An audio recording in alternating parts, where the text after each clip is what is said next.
Le jour de sa mort, Kesli Iteriteika a joué toute la journée avec d'autres enfants de son quartier de Buterere dans le nord de Bujumbura. Un dimanche, comme les autres. En fin d'après-midi, sa mère rentre du travail, la fillette n'est pas à la maison. Son corps sera retrouvé le lendemain, le lundi 20 novembre, à une cinquantaine de mètres du domicile familial. Je vois son image sans cesse passer sous mes yeux.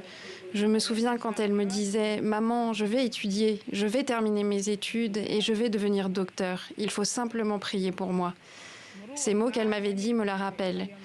Et quand je pense à tout ça, c'est la tristesse qui envahit mon cœur.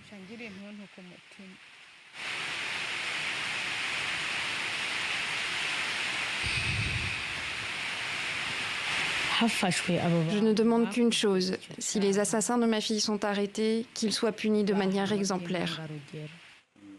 Kesli était la cinquième d'une fratrie de 6 enfants.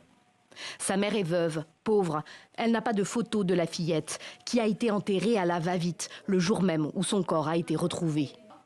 La famille n'avait pas les moyens d'attendre, de recevoir les proches, les voisins pour faire le deuil, comme le veut la tradition burundaise, car entre-temps, il fallait payer des frais à la morgue.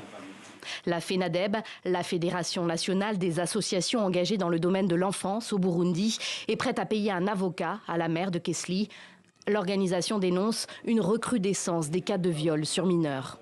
Cette année, c'est-à-dire 2020-2023, nous avons déjà plus de 280 cas qui ont déjà été identifiés, que nous avons, qui sont, mais évidemment parmi eux, il y a des cas qui sont parvenus à la justice, mais nous voudrions vraiment demander à ce que vraiment tous les auteurs de pareils crimes soient vraiment punis conformément à la loi, d'ailleurs de façon exemplaire, pour que les autres qui ont peut-être un tel comportement puissent avoir à craindre. Une délégation du ministère de la Solidarité a rendu visite à la mère de famille et la première dame du Burundi s'est exprimée sur ce sujet la semaine dernière. Ce crime blesse nos cœurs et ternit l'image du Burundi.